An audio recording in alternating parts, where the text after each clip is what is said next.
When I was 3 years old, we moved to our first property. I didn't start to have things happen until I was older, 6 or 7. Our bedroom was just one big room and our parents put a divider wall in so we each had our own room. We had the lounge room and across the hall was my parents' room.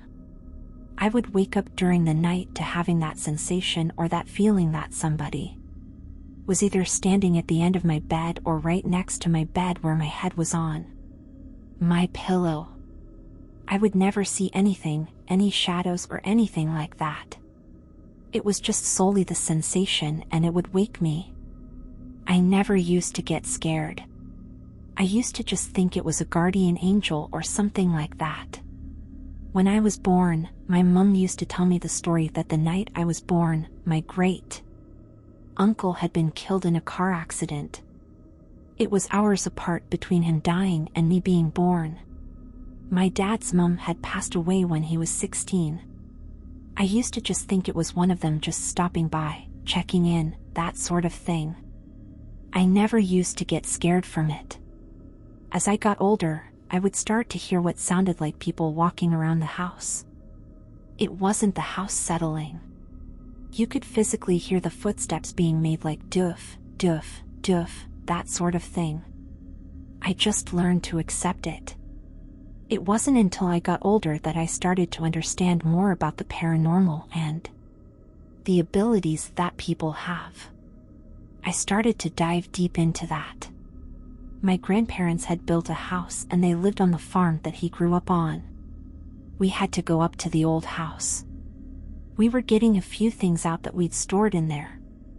As we were walking out the front gate, my husband, my boyfriend at the time, he described one of my mom's aunties.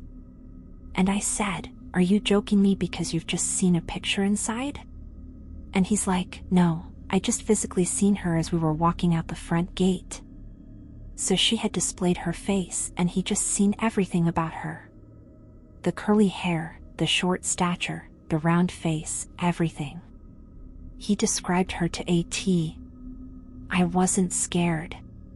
As I got older and started to go through to secondary school, we moved house during that transition period of finding another house. We moved into that old house at my grandparents' place. When we got there, the whole vibe, I could feel it, I could sense everything about it.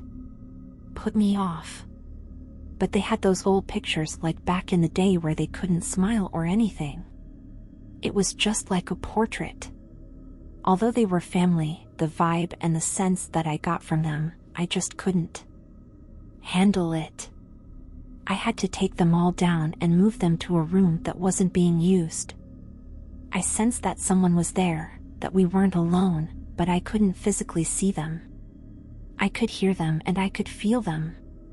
I could hear them walking around. I actually mentioned to my parents once that I felt someone was following us everywhere.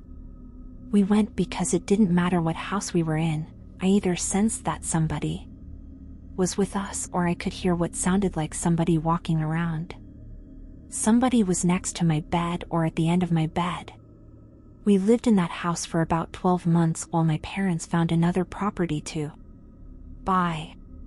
My parents found another property. I'd finished school by this stage. My brother had gone to college. We'd be doing our everyday thing. Come night time, it would be the same thing and it would always be really late at night. Early morning stage. I would wake up to this sensation that somebody was next to my bed or at the end of my bed. This was most nights, it was nearly every night. My boyfriend, now husband, was staying over. One night we were in bed and he started talking in his sleep. It took me a minute to realize that it wasn't English that he was speaking, it was gibberish. I nudged him to try and get him to just roll over and stop talking, but it didn't work. I nudged him again and he wouldn't budge. I gave him a third shove a little bit harder. His eyes opened and they were glowing that yellow-green color. It completely freaked me out and I was starting to just lay into him like hitting, punching. He goes, "Why are you hitting me?" I remember it like it was yesterday, but it was years ago. I said, "Your eyes were glowing green." "You were talking gibberish, your eyes opened and they were glowing green." And he didn't have any recollection of anything. I was so adamant and it freaked me completely out. And it was that night that I seen my first shadow in the corner of my room. And I didn't get a good feeling from it at all. He believed me because he's very open to the paranormal and the spirit world. He asked me, "Did I hurt you? Did I try to do anything?" I said, "No, you were just gibbering in your sleep. And I nudged you, hoping you'd roll over and go back to sleep. Instead, your eyes opened and they were glowing green." It had me on edge. After that, we moved around a few times. It did settle down for a while. And then we moved to where we are now. We got married, we've had kids, we've got 3 boys. We moved to the house that we're in now. That's when things started to pick up, was when we moved to this house. I had been out to get takeaway dinner one night. I had my son in the back seat with me. As I came around the corner to where our shed is, I seen a shadow man. He had a coat on. It was just a black shadow. I could make out that he had a black coat on and he had a top hat. He was just hiding behind one of the trees we have in our garden, peeking around. I could see where he was standing. It was next to the footpath and behind this tree. I went inside and told my husband I'd just seen a shadow man out by the tree in the garden, near the shed. We had the room that we had our oldest son in. Every night, without fail, around the 1 o'clock mark, he would wake screaming his head off. Not just a normal baby waking up crying hungry, it was like run to his room and get him and bring him in with us, because something just kept happening around the same time every night. He said that I wanted that room for our room. My husband, he said, "No, we're going to take the other room." And he sensed something about that bedroom that we put our son in. The other is we had no issues. I had a friend over for coffee one day. She said that she'd just seen a little boy run into our playroom. I could sense something at the end of the room, but I didn't. I can't see them. I can only feel them. She said a little boy just ran into that room. I said, "Do you know what they want?" And she goes, "I just heard peace. Whoever's there just wanted peace." It turns out that we have a spirit of a man and the spirits of 2 kids. Kids like to play mischief all the time. We have things go missing and then all of a sudden they'll be there again. One Christmas, I was sitting outside because it was a really nice warm night.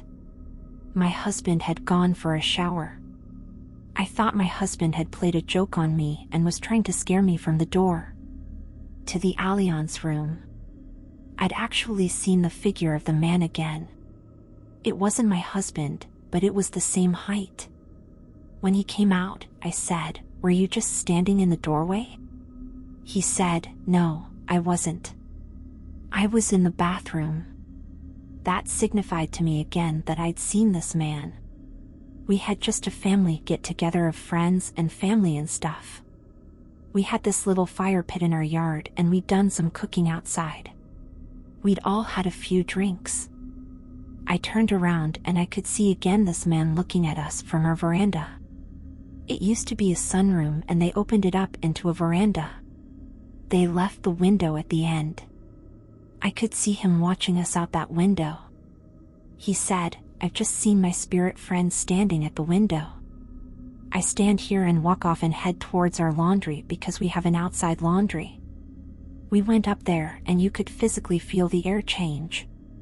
You could feel the vibe. You could feel everything completely change. They said, "I don't like the feeling at all." We also have a shed where we park our cars. One of our friends that was living with us for a little while, he said, "I can't go past the tank at the end of the shed because the sense that I get is just pure bad." I don't like the feeling at all that I get from just that section of shed at all. I don't get that sensation from the shed, but a couple of people have said that it's not a good feeling in that area. It's when we got to the house that everything started to escalate a lot more and made me dive a lot deeper into the history of the place and the land. Even though our house is built in 1957, I don't think it's attached to the house. I think it's, whatever it is, it's attached to the land. I'm in New South Wales in Australia. We're in a little town called Gara. I don't know how many people are in this town. It's over 10,000. Since I was a kid, I've had this ability to sense, but I haven't been able to speak to them or physically see them unless it's shadow form. I still have days where I will sense somebody. I still get that sensation that somebody's around. A lot of it still happens at night. I've had the occasional thing happen at daytime. On occasion, I hear footsteps on the veranda, or ghostly friend walking up and down. My husband, he'll hear that as well. The other week, I was at home with my youngest son sitting in the lounge room. I caught it from the corner of my eye. You know, when somebody peeks around the corner from another room, they just stick their head around the doorway. I had a shadow do that the other day. It doesn't happen every day, but it is quite frequent. Thank you very much for listening. See you soon. Thank you.